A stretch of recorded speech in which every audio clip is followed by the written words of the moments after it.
Hi, I'm Kristin Duncan. I'm a real estate agent in Orlando, Florida and Asheville, North Carolina, and I'm also a real estate investor. And I want to share with you today why I purchased a home this year, September of 2022, and why I don't regret it. I am hearing so many negative things right now about purchasing in this market. And I'm not here to talk you into it. I'm here to explain to you why I did and why I'm happy I did, and maybe dispel some of those myths about what's going on right now. So first of all, number one, I'm gonna give you 5 reasons why. Number one is the purchase price. This property I purchased, it's a single family home in Black Mountain, North Carolina. It was originally listed at $450,000. The seller dropped the price to $400,000, which really got my attention because that tells me the seller is motivated, and that's a big price drop. So we ended up getting the house at $398,000. And I'll tell you, it appraised at $425,000. So right away, I have instant equity of $27,000. I would not have been able to do this 6 months or a year ago when the market was at its height of craziness. So I am very pleased with my purchase price. Can't complain about $27,000 of instant equity. And I know appraisals are subjective, but I can tell you from looking at the comparables in the area, I came in under what the house was worth. I feel very strongly about that. Of course, that's an opinion. So the number 2 reason that I purchased right now, I got my closing costs paid for. So we bought the house at a purchase price of $398,000. And typically you're gonna have, 2, 3, maybe even 3.5% of the purchase price towards closing costs, which is cash out of your pocket. I had $8,000 of my closing costs paid by the seller.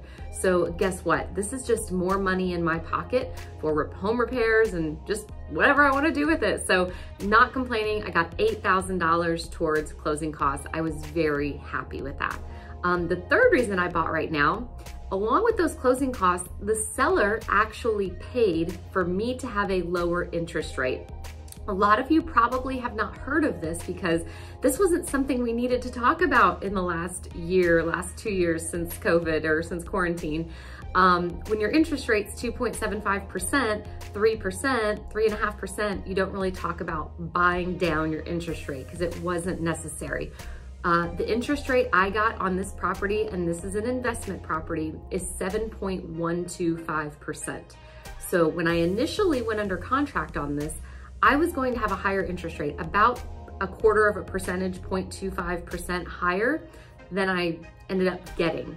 It cost, I wanna say about $1,500, $1,600 for me to buy down that interest rate. So if you give your lender that cash up front, oftentimes you can purchase a lower interest rate. And just to give you an idea what that means for me, I did some math. I paid $1,500 again, let's say ish, to buy down 1/4 percentage, 0.25%. My monthly payment went from $23.86 per month to $23.36. So I'm saving exactly $50 per month by buying down my interest rate. Now, I plan to keep this house for a long time. This is an investment for me. Some of you may not be in the same boat if you're owner occupying, if you're gonna occupy the home as your primary residence. But over 20 years at $50 a month, I'm going to save about $12,000. For me as an investor, putting in $1,500 to save $12,000 over 20 years, that is a no-brainer. And guess what? The seller paid it for me. That was part of my closing costs. My original closing costs were only gonna be about $6,000, $7,000. The seller paid $8,000, so they paid for me to buy down my interest rate. And also, I can always refi. We don't know if interest rates are going to go up or down over the coming year or two. My hunches, they're going to go up a bit. They're going to continue to increase. So not buying right now is a gamble.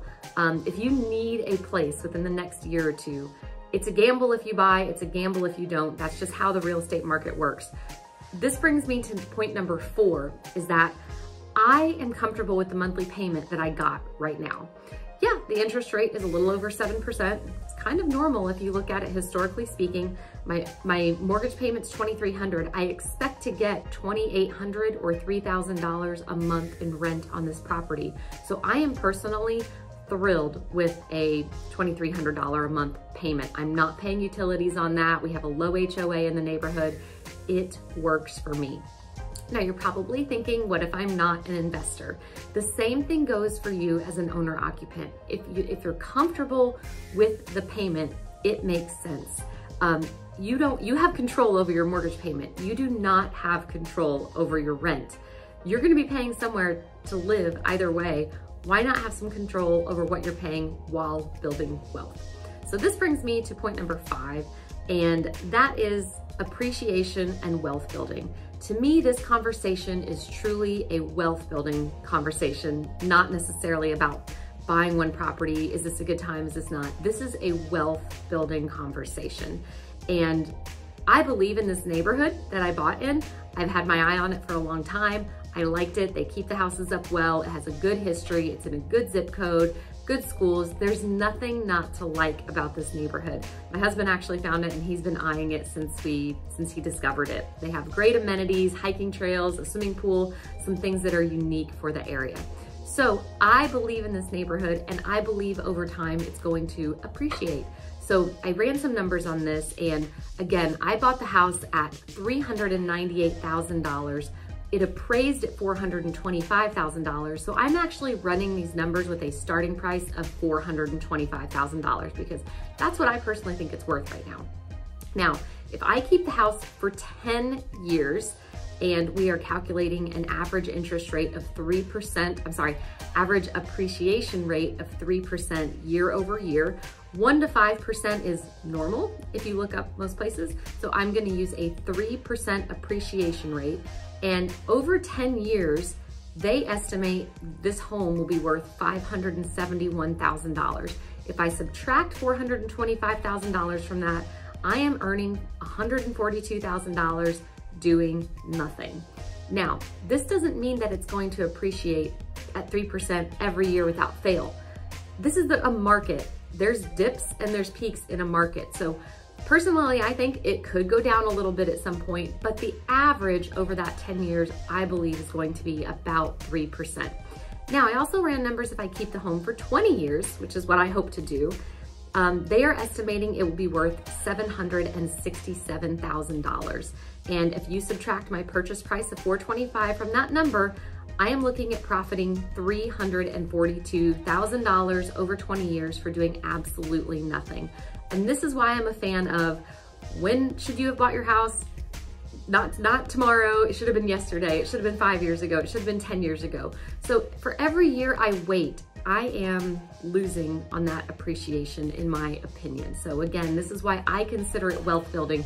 Not only am I paying my mortgage, or is my tenant paying for my mortgage, I am gaining over $300,000 in 20 years by doing nothing. So this is why I chose to purchase today. If you have any questions about this, please let me know. I love the wealth building side of real estate, and I'm really hoping I can help you with the same thing.